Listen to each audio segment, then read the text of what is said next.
The smoke rose thick and black over the Helmand Valley floor, a funeral pyre for the CH-47 that had gone down hard at 3:47 hours. Somewhere in that wreckage were 8 Navy SEALs, and somewhere in the pre-dawn darkness were the Taliban fighters who'd put an RPG through the Chinook's tail rotor. What nobody knew yet was that the only aircraft close enough to matter had gone silent 12 minutes ago. The radio chatter across 3 frequencies told the same story with increasing panic. Sandstorm 26 wasn't responding. The A-10 Thunderbolt II that had been providing overwatch had simply stopped talking. Command assumed the worst. When a warthog goes quiet over hostile territory, you start counting casualties, not planning rescues. But in a fire base 60 miles south, a maintenance chief named Rodriguez stood in the pre-dawn cold, listening to dead air on his headset, and he didn't assume anything. He knew the pilot. He knew Captain Alina Voss didn't die quiet. The sky above the crash site held its breath. The Taliban fighters moving through the rocks toward the wreckage moved with the confidence of men who believed the angels had abandoned this particular piece of Afghanistan. They were wrong. At 11,000 feet, riding the thin air like a ghost, the A-10 carved slow circles with one engine coughing, and the entire radio sweet-fried from an electrical fire that had filled the cockpit with smoke 8 minutes earlier. Alina Voss flew by instinct now, her oxygen mask tight against her face, her eyes streaming, her left hand on the stick while her right worked through emergency procedures from memory. The targeting pod still functioned. The GAU-8 Avenger cannon still had 400 rounds. She could see the heat signatures below, could count the fighters, could trace their approach to the burning helicopter. She could see everything except a way to tell anyone she was still in the fight. The A-10 was dying around her. The fire was out, but the damage was done. She had maybe 20 minutes of flight time before she'd be walking home. The SEALs below had less. Alina toggled through dead radios, useless frequencies, burned circuits, nothing. She banked the aircraft, felt the damaged engine shudder, watched the enemy count rise on her targeting display. 18 fighters now, maybe more in the rocks. The SEAL team would have survivors. They always had survivors. Someone down there was probably hurt, certainly scared, definitely calling for help that couldn't hear them. The pre-dawn darkness was perfect for killing. In 3 minutes, the Taliban would reach the wreckage.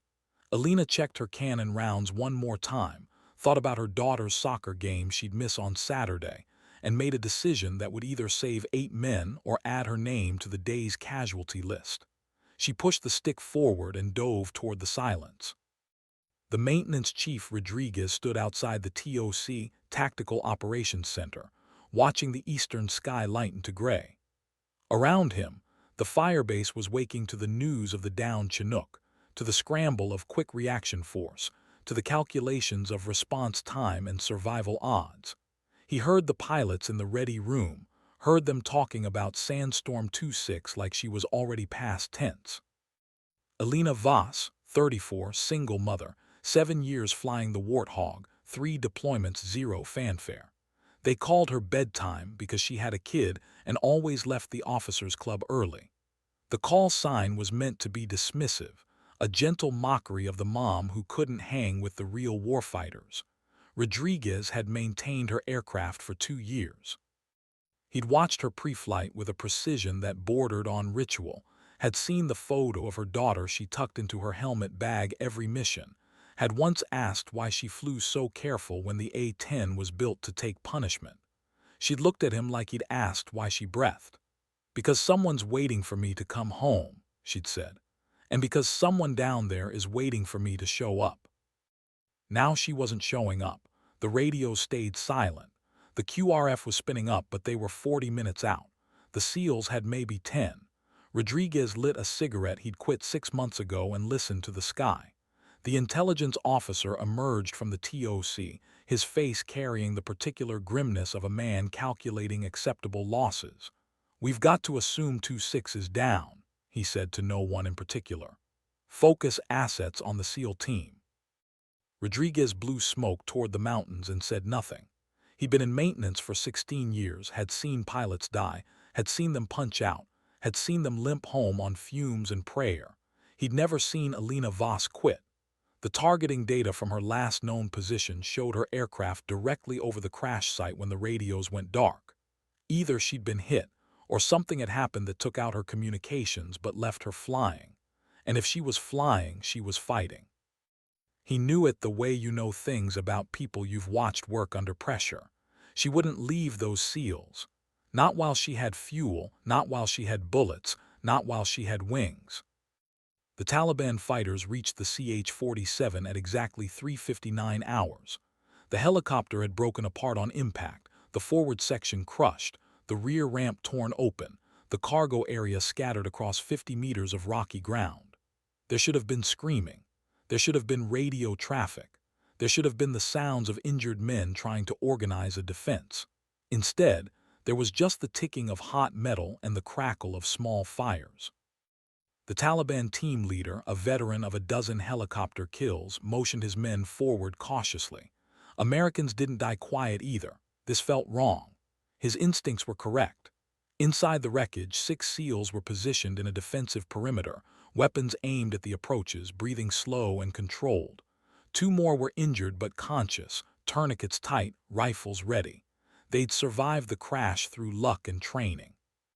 They'd survive the next 10 minutes through the same combination, or they wouldn't survive at all. The team chief, a master chief named Rains with 17 years in special operations, keyed his radio for the 5th time. "Any station, this is Fury 2-1. We are taking effective fire, need immediate CAS, over." Static answered. The radios worked fine. Nobody was answering. Then the sky started screaming. The sound of an A-10's GAU-8 Avenger cannon is unmistakable, a mechanical roar so deep and primal it feels less like gunfire and more like the earth itself cracking open. It fires at 70 rounds per second, each round a depleted uranium penetrator moving at nearly 3,000 feet per second. The noise arrives after the destruction, a thunderous brrrt that seems to come from everywhere and nowhere. The Taliban fighters on the eastern approach ceased to exist in a line of dust and impact, their bodies torn apart before their brains could process the sound. The A-10 came out of the darkness like a resurrection, flying low and fast, gear up, damaged engine trailing black smoke, every line of the aircraft speaking to violence barely contained. Alina Voss pulled up at 300 feet, banked hard right, her vision tunneling from the G-force, and set up for another pass. No radio meant no coordination. No radio meant she was fighting death. But her eyes worked fine. The targeting pod showed the heat signatures scattering, showed them diving for cover, showed them learning what every insurgent eventually learned. You can hide from satellites and you can hide from drones, but you cannot hide from a warthog that wants you dead. She came around for the second pass, the A-10 shuddering, the damaged engine coughing, the stick feeling loose in her hand. The aircraft was bleeding hydraulic fluid, she could feel it in the controls. Every maneuver was a negotiation between what she wanted and what the jet could give. She lined up on the north approach where the targeting pod showed 6 fighters trying to flank the crash site. The cannon spoke again, shorter bursts this time, conservation of ammunition, every round a calculation. The fighters disappeared into craters. She pulled up, felt the stick go soft, felt the jet resist, coaxed it into a climb that cost her airspeed she couldn't afford to lose. Below, Master Chief Rains watched the warthog circle overhead like a guardian angel with a smoking engine, and made a decision that would later feature in 3 different after-action reports. He grabbed a V-17 panel, the bright orange signal marker every SEAL carries, and spelled out letters in the dirt using rocks and equipment. 26 OK. It took 90 seconds. The completed another circle, lower this time, dangerously low, and waggled its wings twice. Alina had seen the panel. The SEALs were asking if Sandstorm 26 was okay. She answered the only way she could, with aircraft movement with the oldest signal in aviation. Wings level meant yes. Waggle meant yes with emphasis. She was okay. She was here, she wasn't leaving. The firebase started getting telemetry at 4:03 hours. The A-10's transponder was still working even if the radios weren't, and the data it sent told a story that made the intelligence officer go pale. Single aircraft, loitering over the crash site, airspeed decreasing, altitude varying between 300 and 2,000 feet, one engine showing critical temperatures. Rodriguez grabbed the readout and started calculating. 20 minutes of fuel, maybe less. The damaged engine was drinking what was left. Alina was flying a dying aircraft over hostile territory with no communications and no reasonable expectation of survival, and she was doing it because 8 men on the ground needed someone overhead. The QRF commander, an army captain named Morrison, looked at the data and then looked at Rodriguez. "She needs to break off," Morrison said. "She needs to egress while she still can." Rodriguez kept his eyes on the telemetry. "She won't. She's going to crash, probably." Morrison stared at the maintenance chief. "And you're okay with that?" Rodriguez finally looked up. "I'm not okay with anything about this, but I know her. She'll stay until she flames out or until those SEALs are safe. That's the deal she made when she put on the uniform. That's the deal she makes every time she flies." Morrison turned back to the TOC. "Then we better get there fast." The Taliban fighters were learning respect the hard way. Every time they tried to advance on the crash site, the A-10 materialized out of the smoke and darkness with its cannon howling. Alina was fighting a geometry problem with lethal stakes. She had limited ammunition, limited fuel, limited aircraft performance, and unlimited enemy reinforcements somewhere in the rocks. The Taliban had patience and numbers, and the knowledge that the American jet was damaged and alone. It became a test of wills played out in deadly circles. She'd strafe and approach, climb, circle, identify the next threat, dive again. The SEALs below watched the ballet of violence overhead and organized their defense around it. When the Warthog was on the north side, they reinforced south. When it swept east, they covered west. They couldn't talk to her, but they could read her intent. Every gun run was a message. "I see them, I've got this approach, cover the other side." Master Chief Rains had 17 years of combat experience, and he'd never seen CAS this intimate, this personal. The pilot was flying wounded, fighting alone, and somehow choreographing an entire defensive operation through nothing but aircraft movement and weapon impacts. At 4:09 hours, Alina's worst fear materialized on her targeting pod. Vehicles approaching from the northwest, 3 trucks, technical vehicles with mounted weapons, reinforcements. She had maybe 30 rounds left in the cannon and the math didn't work anymore. 30 rounds wouldn't stop 3 trucks and wouldn't cover the infantry still probing the crash site. She had to choose. The trucks could bring heavy weapons, could suppress the SEALs, could end this before the QRF arrived. But engaging the trucks meant leaving the approaches uncovered, meant the fighters in the rocks could rush the wreckage. Alina made the choice in 3 seconds. She turned toward the trucks, lined up the shot, felt the damaged engine sputter and pressed the trigger. The GAU-8 roared its last breath, a 15-round burst that turned the lead truck into an expanding fireball and sent the other 2 swerving off the road. Then silence. The cannon was empty. She pulled up, the A-10 barely responding, and faced the reality of her situation. She had no bullets, no radio, a dying aircraft, and 8 men below still in contact.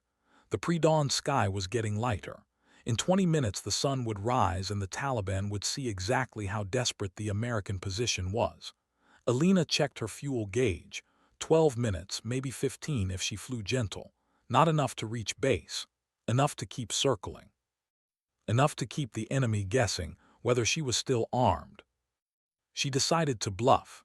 The A-10 had been built for close air support, designed to fly low and slow, to loiter over battlefields, to take punishment and keep fighting. Its titanium bathtub protected the pilot.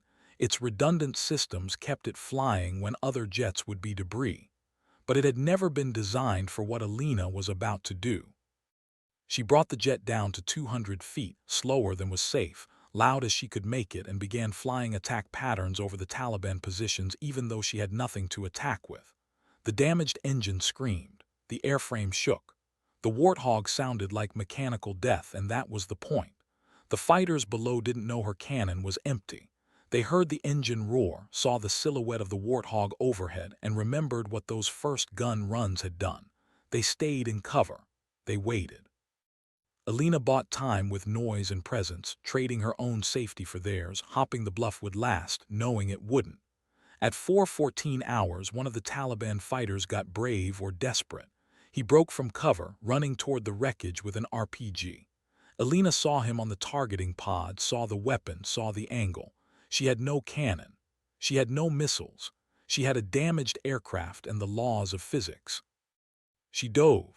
The A-10 dropped like a stone, nose pointed at the ground, engine howling, every rivet and panel protesting the abuse. Alina aimed the aircraft itself at the fighter, the whole jet a 10-ton missile, and pulled up at the last possible second. The backwash from her engines hit the fighter like a hammer, tumbled him across the rocks, sent the RPG clattering into the darkness. She climbed, fought the controls, felt the damaged engine cough once, twice, then catch again. The bluff was working, but it was also killing her aircraft.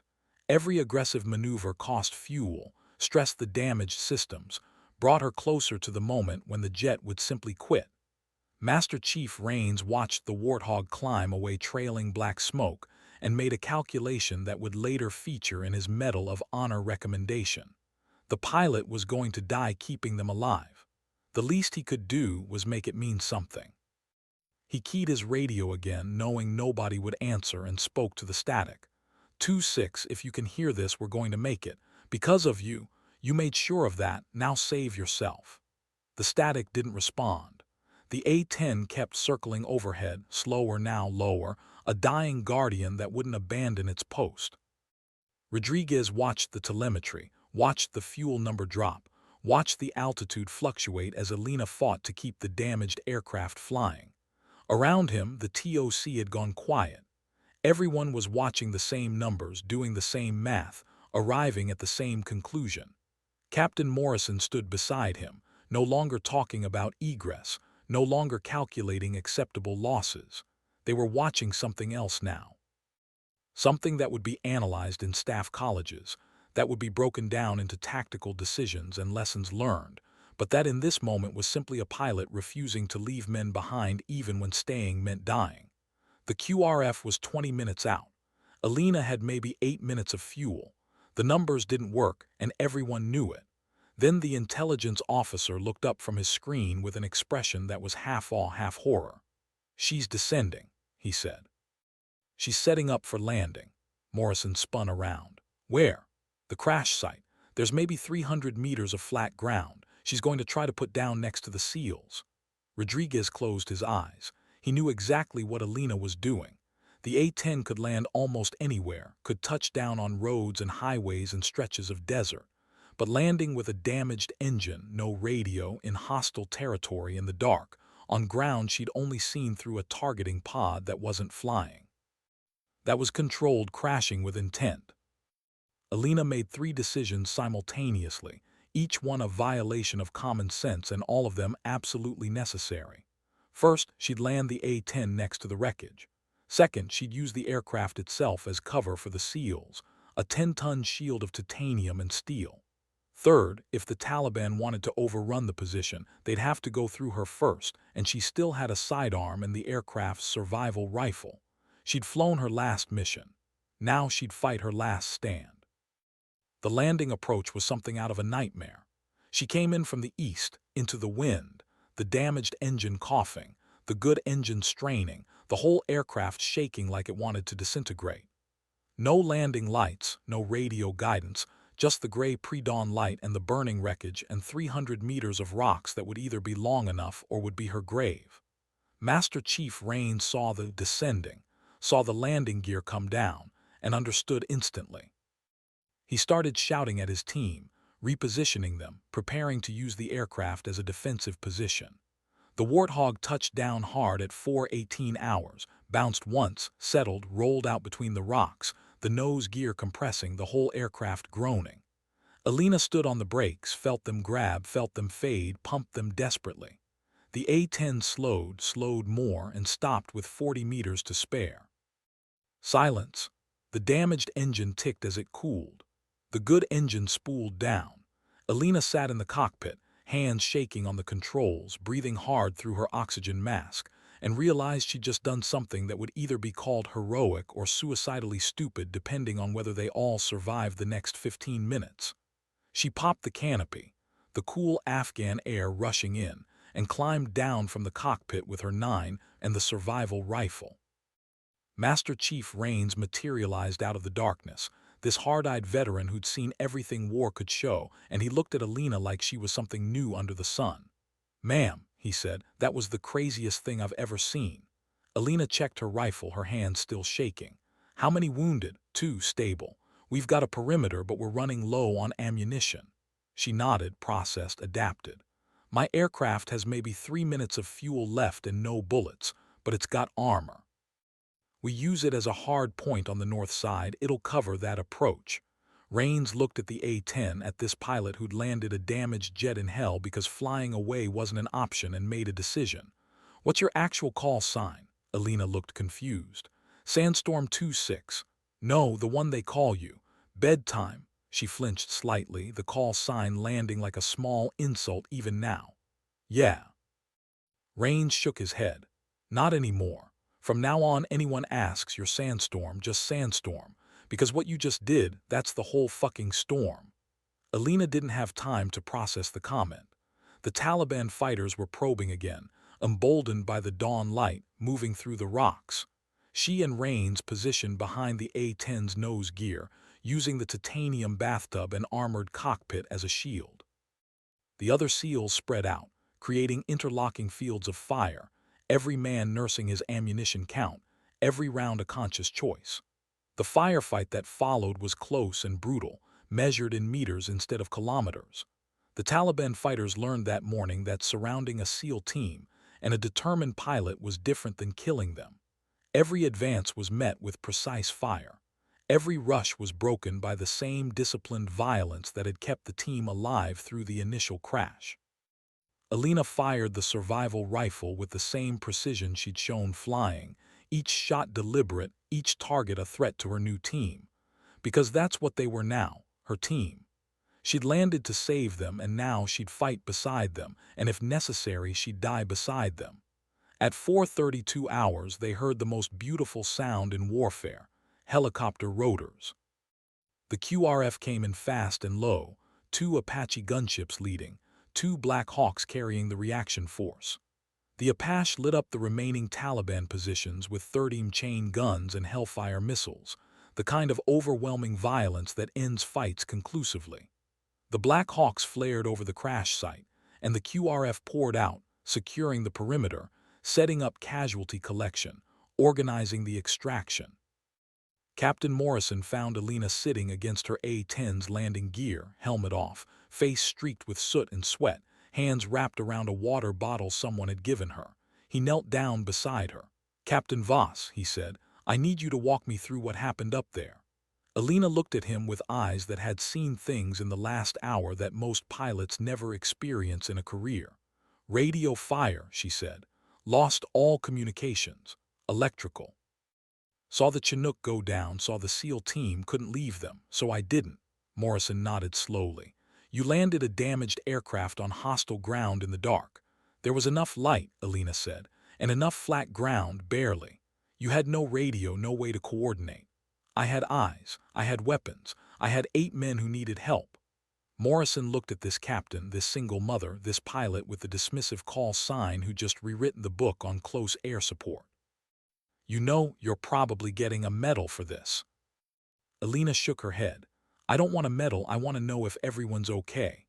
The SEALs are all alive, 2 wounded, not critical. Your action saved all 8. She closed her eyes, the tension finally releasing. "Good, that's good." Morrison stood up, but Alina wasn't done. "Sir, my daughter, can someone contact her? She's with my parents in Colorado. I was supposed to call her this morning. She'll worry." Morrison felt something shift in his understanding of the pilot in front of him. "We'll contact her, we'll tell her you're safe." "Tell her I'm coming home," Alina said. "Tell her mommy's mission was good and she's coming home." Morrison nodded and walked away, leaving Alina sitting against the landing gear of the Warthog that had carried her through the darkness. Master Chief Rains approached a few minutes later, 2 cups of bad coffee in his hands. He offered one to Alina. She took it gratefully.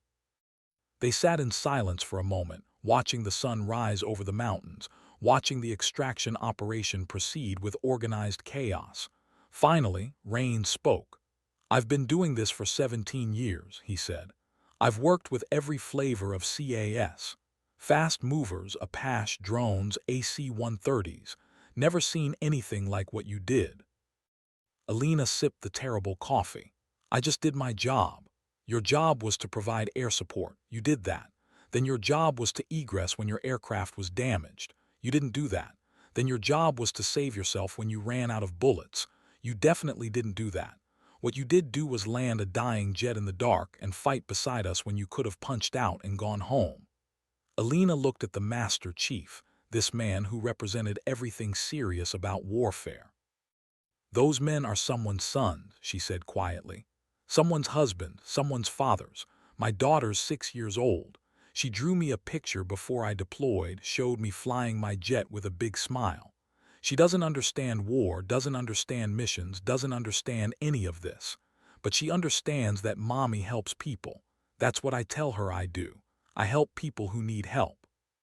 So when 8 men needed help and I was the only one close enough to give it, the choice was pretty simple." Rains nodded slowly. "You have a good answer for why you stayed. What about why you landed?"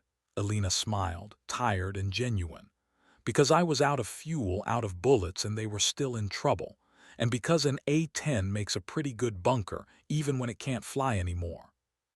The extraction took 3 hours. The damaged A-10 would be recovered later, lifted out by helicopter, either repaired or stripped for parts. Alina flew back to the firebase in one of the Black Hawks, sitting between 2 of the wounded SEALs, watching them sleep the exhausted sleep of men who'd survived something that should have killed them. Back at the firebase, word had spread.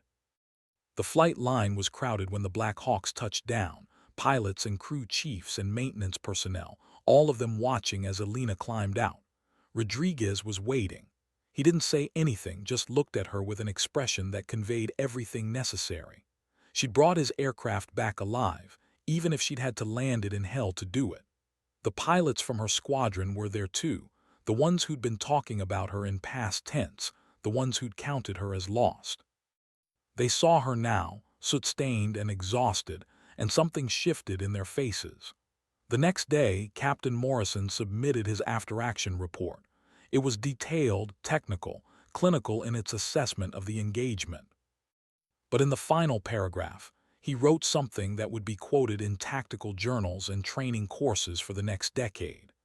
Captain Voss demonstrated that the true measure of a pilot is not the aircraft they fly, but the commitment they bring to the mission and the people depending on them. The medal ceremony happened 6 weeks later, back in the States, at Nellis Air Force Base. Alina stood in her dress uniform while a 2-star general pinned the Distinguished Flying Cross to her chest and read the citation.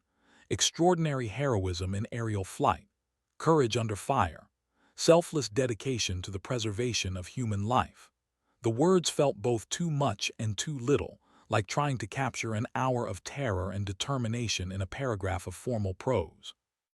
Her daughter sat in the front row, wearing her best dress, holding the hand of Alina's mother, watching with wide eyes as her mommy received the medal.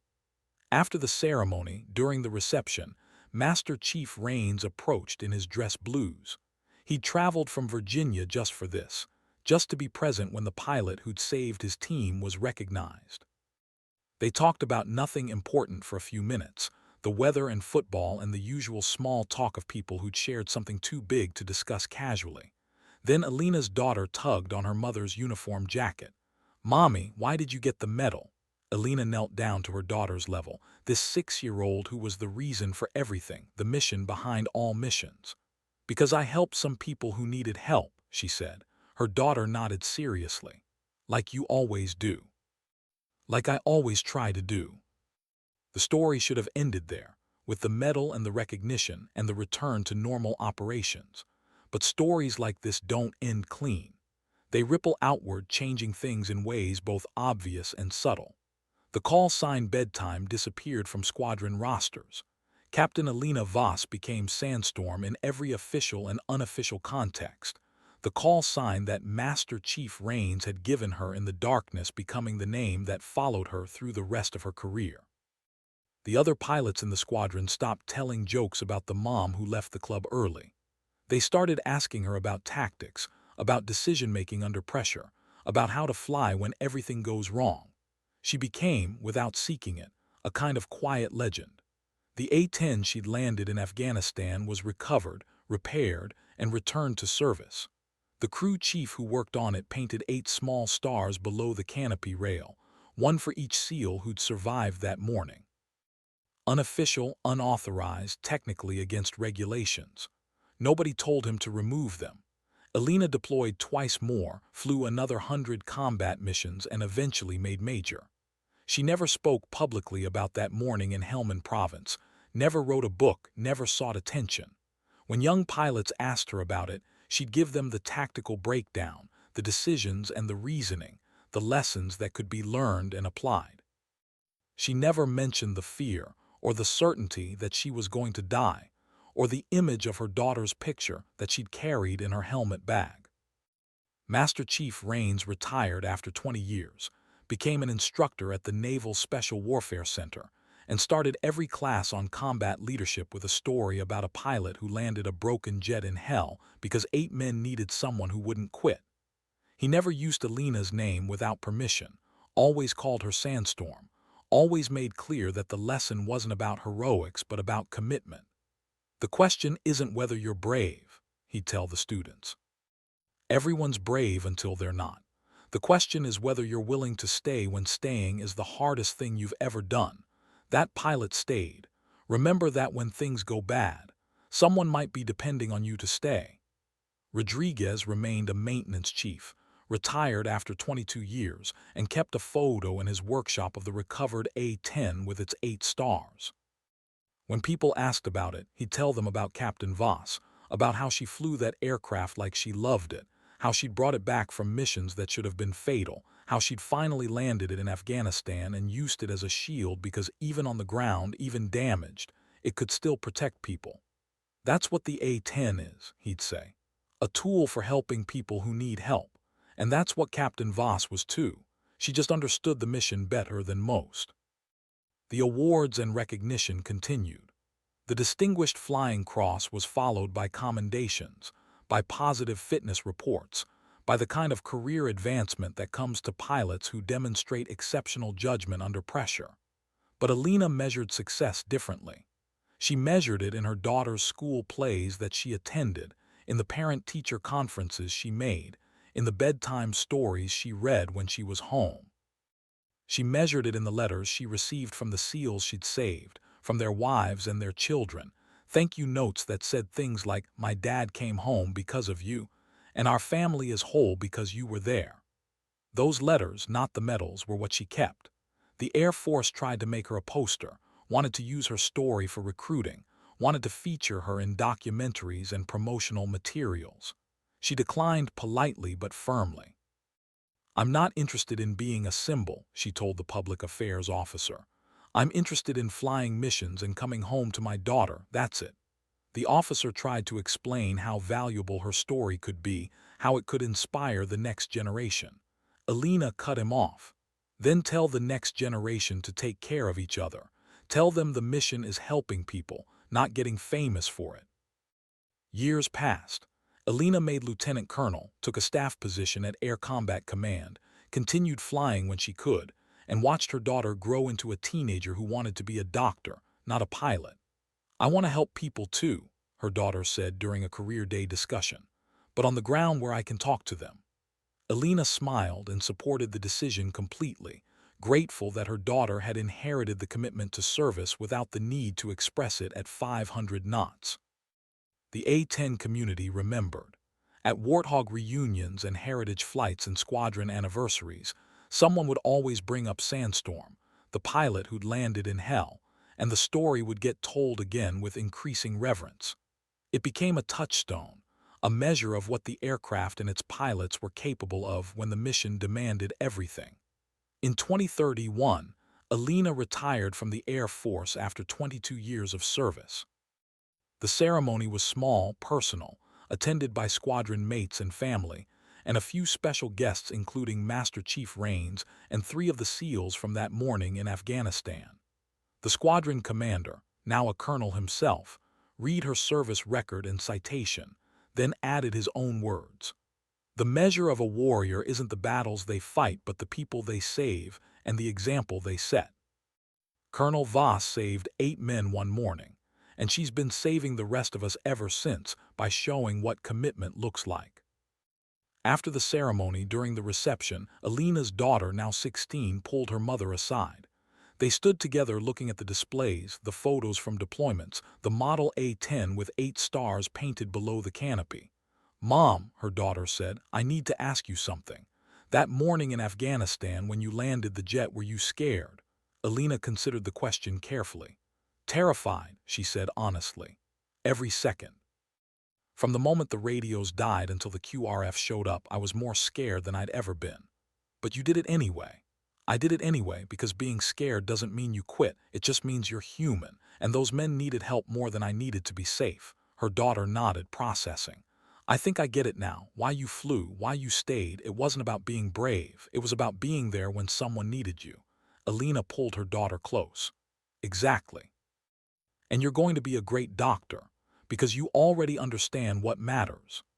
They stood together in silence, mother and daughter, 2 generations connected by the understanding that service means showing up when it's hard, staying when it's scary, and measuring success in the lives you touch rather than the recognition you receive. The A-10 community continued evolving, new pilots replacing old, new missions replacing legacy operations, but some stories remained constant. Every class of new Warthog pilots heard about Sandstorm during their training, learned about the morning she flew without radios, fought without ammunition, and landed in hostile territory because 8 men needed someone who wouldn't quit. The story became a parable, a lesson in decision-making and commitment, and the real meaning of close air support. Instructors would ask students, "What do you do when everything goes wrong and people are depending on you?" The answer always was some version of, "You stay, you adapt, you do what Sandstorm did." Master Chief Rains died in 2038, his funeral attended by hundreds of SEALs and the teammates he'd served with across 2 decades. Alina was there, older now, her daughter grown and in medical school, her own military career a memory. She stood with the other SEALs from that morning in Afghanistan, 7 men who'd survived because one pilot refused to leave. During the wake, they shared stories about Rains, about his leadership and his commitment and his understanding of what mattered. One of the younger SEALs, someone who'd never met Alina, listened to the stories about the helicopter crash and the damaged A-10 and finally asked, "Whatever happened to that pilot? Sandstorm?" Alina smiled quietly from the back of the room. The SEALs from her rescue, now older men with grown families and retirement careers, all turned to look at her. The team's medic who treated the wounded that morning while Alina circled overhead spoke up. "She's right here, and she's exactly who Chief Rains said she was, someone who stayed when staying was everything."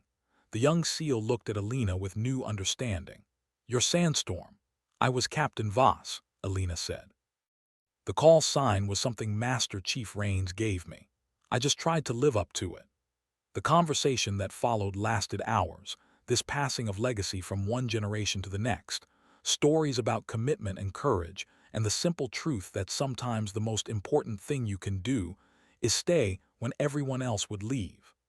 Alina talked about the fear and the decisions and the reality that heroism usually looks like desperation and determination rather than glory.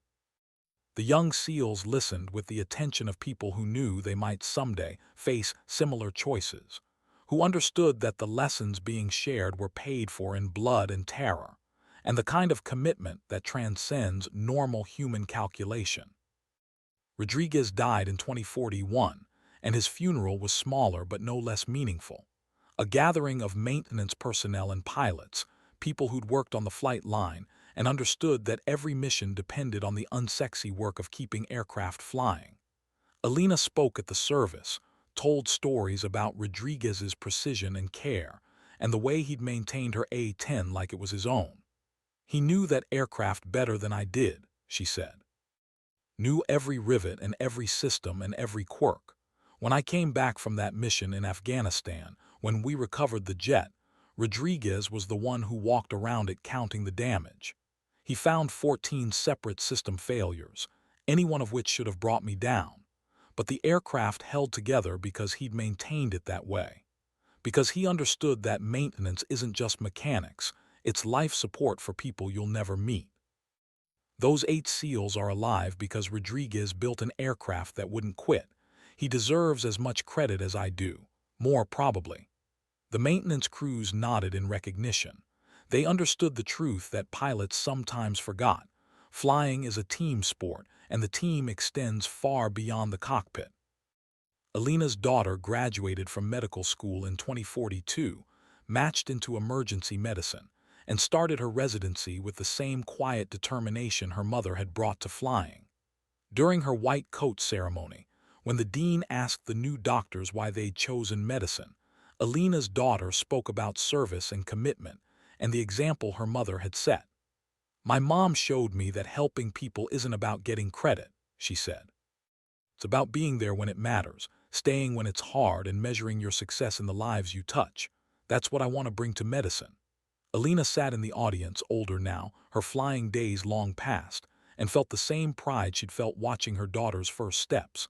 The mission continued, just in a different form. The commitment remained. In 2045, the Air Force retired the last of its A-10 Warthogs, the aircraft finally reaching the end of its extended service life. The retirement ceremony at Davis-Monthan Air Force Base was attended by generations of pilots and crew, people who'd flown and maintained the ugly, effective, beloved aircraft through decades of combat. Alina was there, now in her 60s, watching as the last Warthogs made their final flights. The aircraft that received the most attention was tail number 810964, the specific A-10 she'd landed in Afghanistan, the jet with 8 stars painted below its canopy. The Air Force Museum requested the aircraft for permanent display, recognizing its historical significance. During the transfer ceremony, they asked Alina to speak. She stood before the gathered crowd, this group of warriors and maintainers and family members, and talked about what the A-10 had meant. "This aircraft was built for a specific mission," she said. "Close air support, helping people on the ground. It was never the fastest jet or the prettiest or the most sophisticated. But it was effective because it understood its purpose. It was there when people needed it. It stayed when other aircraft would leave. It took punishment and kept flying. That's not just good engineering, that's a philosophy. That's a commitment made physical. Every time I flew this jet, I felt that commitment. And one morning in Afghanistan, when everything went wrong and 8 men needed help, this aircraft and I stayed. We stayed because that was the mission. We stayed because that's what you do when people are depending on you. We stayed because that's what this jet was built for." The crowd was silent. Then one person started clapping. Then another. Within seconds, the entire gathering was applauding, not for Alina specifically, but for what she represented, for the philosophy she embodied, for the commitment that defined an entire generation of close air support pilots. The A-10 took its place in the museum, positioned prominently with its 8 stars visible, with placards explaining the mission and the landing and the hours that followed. Visitors would stop and read the story, would look at the battle-scarred aircraft with new understanding, would realize that warfare wasn't always about sophisticated technology and overwhelming firepower. Sometimes it was about a pilot and a dying jet and 8 men who needed someone to stay. Alina visited the museum once 5 years after the ceremony when her daughter was visiting with Alina's 2 grandchildren. The 4-year-old grandson looked at the A-10 with wide eyes. "Grandma, you flew that?" Alina knelt down beside him. "I did. That was my job." "Did you crash it?" "I landed it." "There's a difference. Crashing is what happens when things go wrong. Landing is what happens when you stay in control even when everything's falling apart." Her daughter smiled at the distinction, at her mother's refusal to dramatize what had been life and death.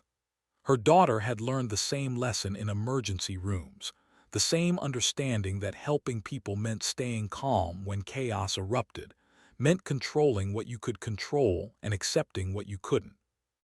The grandson pointed at the 8 stars. "What are those?" Alina's daughter knelt down beside her son. "Those are people. Each star represents a person who came home because your grandma was there when they needed help." "Is Grandma a hero?" The daughter looked at Alina, at her mother who'd spent 30 years deflecting that exact label. Alina answered before her daughter could. "No, sweetheart. I was just a pilot doing my job. Heroes are people in comic books. Real people just do what needs doing and then go home." But her daughter disagreed gently. "Heroes are people who stay when everyone else would leave. Heroes are people who help others even when it's hard. Heroes are people like your grandma who measure success in lives saved instead of credit received. You can be a hero and still just be doing your job. Grandma taught me that." Alina didn't argue. Some lessons were more important than modesty. If her grandchildren grew up believing that service and commitment and staying when it's hard were heroic, that would be enough. That would be more than enough. The years continued their march. Alina grew older, watched her grandchildren grow, watched the world change in ways both encouraging and troubling. But some truths remained constant. The story of Sandstorm and the 8 SEALs was still taught at pilot training, still referenced in courses on combat decision-making, still used as an example of what commitment looked like when tested by reality. New generations of pilots learned the tactical lessons: how to fly without radios, how to adapt when weapons run out, how to use the aircraft itself as a tool when all other tools are exhausted. But the deeper lesson, the one that instructors emphasized, was simpler. Stay when people need you. Stay when it's hard. Stay when every rational calculation says to leave. Because sometimes staying is the entire mission. Master Chief Rains's students, now senior SEALs themselves, told their own teams about the morning in Afghanistan, about the A-10 that circled overhead even after its guns went silent, about the pilot who landed because flying away wasn't an option. The story had become legend, polished by repetition, but the core truth remained unchanged. One person made a choice, and 8 families stayed whole because of it. Alina died in 2067, peacefully, surrounded by family, her life measured not in medals or recognition, but in the children and grandchildren who carried forward her understanding of service. Her funeral was attended by hundreds, including elderly SEALs who'd been young men that morning in Afghanistan, including pilots who'd learned from her example, including maintainers who'd understood what she'd represented. The eulogy was delivered by her daughter, now a senior emergency physician who'd spent 30 years helping people in crisis. "My mother taught me one lesson above all others," the daughter said. "Help people, that's it, that's the entire philosophy. When someone needs help, you help them. You don't calculate the risk or the reward. You don't worry about credit or recognition. You just help." She lived that lesson every day. As a pilot, as a mother, as a person. She helped 8 men one morning in Afghanistan because they needed help and she was there. But she also helped me with homework, helped her neighbors with groceries, helped strangers when she saw need. The scale didn't matter. The audience didn't matter. What mattered was seeing need and responding. That's the legacy she left. Not the medals, not the stories. The understanding that we're here to help each other and everything else is just details. The funeral procession passed by the Air Force Museum, where tail number 810964 sat in permanent display with its 8 stars gleaming. The honor guard saluted as the hearse passed. Inside the museum, visitors who'd never met Alina Voss stood reading her story, learning about commitment and courage and the morning when one pilot refused to leave. The A-10 sat silent, its mission complete, its purpose fulfilled.